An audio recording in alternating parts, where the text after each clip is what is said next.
Very, very, very happy to see some familiar faces and some new faces. It's been really nice, to hear the reactions and to learn how people have been receiving the test case so far. It's been a very special project. It's been a passion project for me. I took it up because it's a subject very close to my heart. And it feels very good today, very warm and fuzzy today to be here, to see it all on the big screen, which is going to be a rare privilege with something like this, because it's a different medium. So I feel very happy to be here today. Is it a test case for you as well? You tell me, have I passed it? Yeah, I mean, every project is a test case, man. I mean, what do you do about that?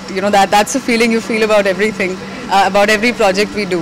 And this one is called the test case, so I think it's just for us to figure out how do we clear it, and I think it's about time. I really think it is. I just found out 3 or 4 weeks ago that the first woman combat officer in the BSF was just commissioned after 51 years of the BSF existing.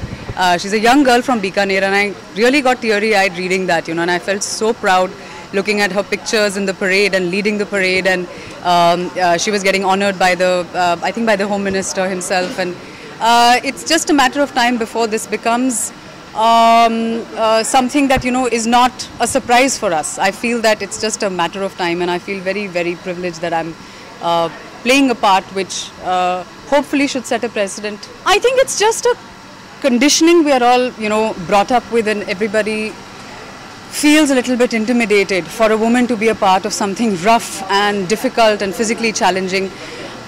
We are naturally more drawn to professions which are physically easier for women, as women as well. I remember growing up and wanting to be an army officer because my father was in the army. I think I would just like to start with the fact that we live in a man's world. Let's not fool ourselves about that.